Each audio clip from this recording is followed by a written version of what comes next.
So if you're a woman who has been experiencing some pressure or heaviness down there in the pelvic region, and maybe you were told that you have a prolapse, don't be scared. I promise there's a lot of things that you can do conservatively that don't require surgery in order to ease your symptoms. Now today we're going to be discussing one of the common things that women ask me as a pelvic floor physical therapist. Can I actually lift weights? And how should I lift weights when I have a prolapse without making things worse? So my name is Dr. Dawn Andalone. I'm a pelvic floor specialist and I work with women all over the world in helping them feel the best about their body and more confident without surgery or medications. And pelvic organ prolapse is actually more common than women think. Almost 50% of women ages 50 to 79 have some degree of prolapse. And it's any stage in your life. There's many different reasons why a pelvic organ prolapse can occur. But I would encourage you to go back to one of my other videos that's called How Do I Know If I Have a Pelvic Organ Prolapse? That can be very beneficial to you to watch that after you watch this one too, if you think you have any of these symptoms or you were told you have a prolapse. Now with the pelvic organ prolapse, these muscles, these are your pelvic floor muscles here at the bottom, and they support your bladder, your uterus, your rectum. So your pelvic organs are supported and protected. Plus it helps with sexual function and just being a support and protection when you're doing any weight-bearing activities, controlling your bowel and bladder function as well. Now when you have a prolapse, those areas with your bladder, your uterus, your rectum, they can drop down into the vaginal area and it can create this pressure, heaviness, sometimes an achy feeling through your abdominals or pelvic area. Now, not to have all that scare you, but I hear from women all the time that want to be able to lift weights or lift their kids. They want to be more active, but they're afraid that they're actually going to make the prolapse worse. Well, here today, I'm going to teach you how you should be thinking about lifting weights and the important strategies that can really help ease your symptoms and also prevent it from ever getting worse and needing surgery. So one of the biggest things with prolapse is controlling the pressure in your abdominal and pelvic region. Now, what does that mean? Well, breathing is so underrated, but it is one of the most important things you can do to control your prolapse symptoms. So for many women, over time, they most likely have developed prolapse with bad habits. And if you are bearing down or doing this like Valsalva maneuver where you're really tensing everything up, sometimes that can create more pressure in this pelvic region, therefore putting more pressure on your pelvic organs. And we want to do the opposite. We want to minimize that pressure in the pelvic region, and therefore when you go and load your body and you lift something heavy, you don't want to have that extra strain put downward on your pelvic floor muscles. So how do you do that? Well, you're going to practice your breathing.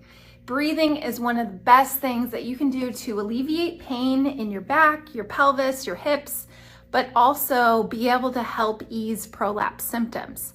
So I would start with just practicing some belly breathing or diaphragmatic breathing. I have another video all about teaching you diaphragmatic breathing, and that would be a great one for you to watch after this.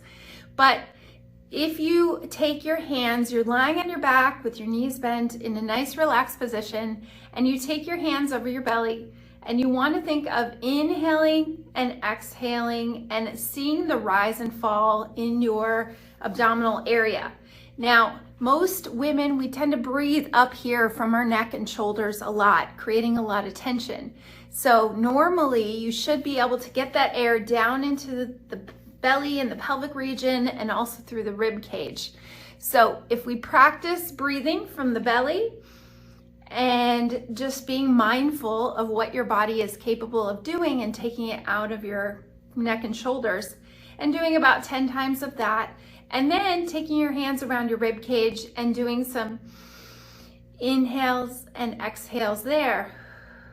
This is going to teach you how to distribute less pressure down on your pelvic floor. So starting with some simple breathing exercises through the ribs and through the belly, Through the ribs, it's almost like an umbrella opening and closing. So you want to think about it that way, more of, we call it lateral breathing or rib cage breathing. And then down in the abdominals, that helps ease some of that tension and stress in the pelvic region. So practicing both of those would be the first step. Now, how this carries over into lifting anything is using your breathing to your advantage. So if you were to pick up something from the floor, you would want to do an inhale first. And then as you load your body and lift the heavy item, you would exhale. So with your exhale, your breathing is going to minimize that pressure. Your diaphragm has to move with breathing, and therefore we use our diaphragm to its advantage. So the exhale, when you load your body, when you lift, it looks like this.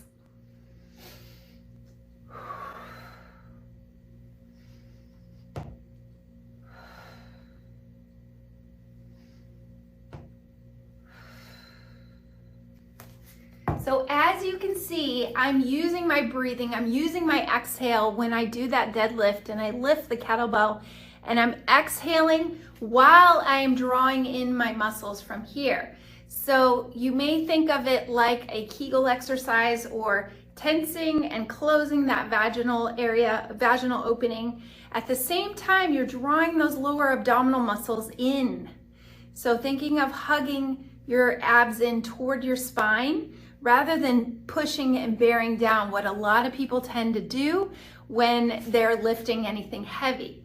So imagine almost like an elevator. It's going up from your pubic bone here, and it's lifting up to your navel. And you want to do your exhale at the same time.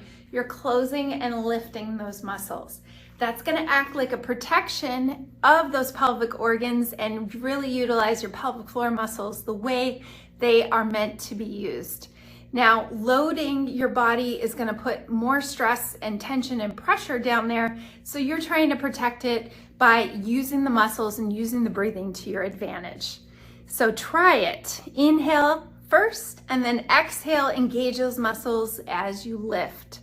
Now, there are many different ways and strategies to help ease symptoms of prolapse. So I would invite you to search this channel for more tips about easing your prolapse symptoms, because that is one of the most common things that I get asked from women who want to avoid surgery, don't want to go down that path for prolapse. And it is completely unnecessary for a lot of the women I do treat. They do get better with pelvic floor physical therapy and using strategies to really help their muscles do the work. So I hope you learned something from this. I would invite you to comment below. Let me know if you've been doing this wrong, or what other tips that you want to know about prolapse, since it's such a common thing that women actually deal with and not enough women talk about it. There are many other types of videos on this channel, so hit subscribe if you aren't already a subscriber to this channel.